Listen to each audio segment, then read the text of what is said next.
Realisasi PPB Triwulan 3, BPPRD Ambon, tambah waktu penagihan. Realisasi pendapatan pajak bumi dan bangunan pemerintah Triwulan 3 Kota Ambon hingga bulan Agustus 2022 baru mencapai 9,11 miliar rupiah atau 63,12% dari target 14,4 miliar rupiah.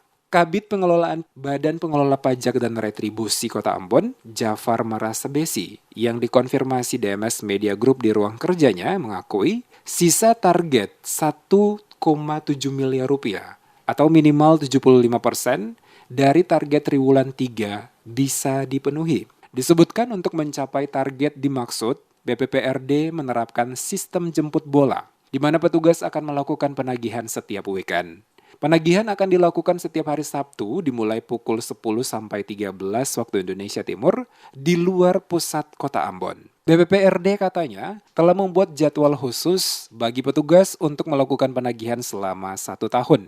Selain itu juga supaya penagihan di hari Sabtu bertujuan untuk memberikan edukasi bagi masyarakat, sekaligus memudahkan masyarakat untuk tidak perlu datang membayar PBB ke kantor Bapenda. Pemerintah Kota Ambon melalui Badan Pengelola Pajak dan Retribusi Kota Ambon menjalin kerjasama dengan PT Bank Negara Indonesia Persero Tbk dalam penerimaan pembayaran pajak daerah secara online atau EPBB. Realisasi PBB itu sudah mencapai 63,12% atau sebesar 9 miliar 119 juta dari target 14,4 miliar. Hingga triwulan 3 ini kami masih berusaha untuk mencari sekitar 1,7 miliar untuk mencapai target triwulan 3, 75% dari total target.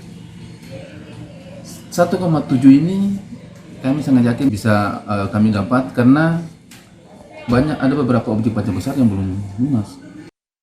Diketahui salah satu program yang dilakukan pemerintah dalam bidang perpajakan, yakni dengan meluncurkan program inovasi EPBB. Inovasi ini di-launching pemerintah Kota Ambon pada akhir Agustus 2021, menjalin kerjasama dengan PT Bank Negara Indonesia Persero Tbk dalam penerimaan pembayaran pajak daerah secara online atau EPBB. EPBB menjadi cara untuk mendekatkan pelayanan publik kepada masyarakat dengan teknologi informasi. Melalui program Smart City, BNI berkomitmen menyediakan layanan mewujudkan transaksi digital dalam kegiatan pemerintah. Dengan cara ini akan mempermudah masyarakat dalam membayar pajak daerah, karena seluruh channel BNI bisa dimanfaatkan untuk membayar pajak, yakni teller, ATM, BNI Direct, Internet Banking, Mobile Banking, serta SMS Banking. Sistem pembayaran digital berupa transaksi secara elektronik untuk kegiatan belanja dan pendapatan daerah terus digalakan sebagai langkah kebijakan percepatan dan akselerasi transaksi keuangan digital oleh Bank Indonesia. Pembayaran pajak secara elektronik selain untuk mengoptimalkan pendapatan asli daerah atau PAD,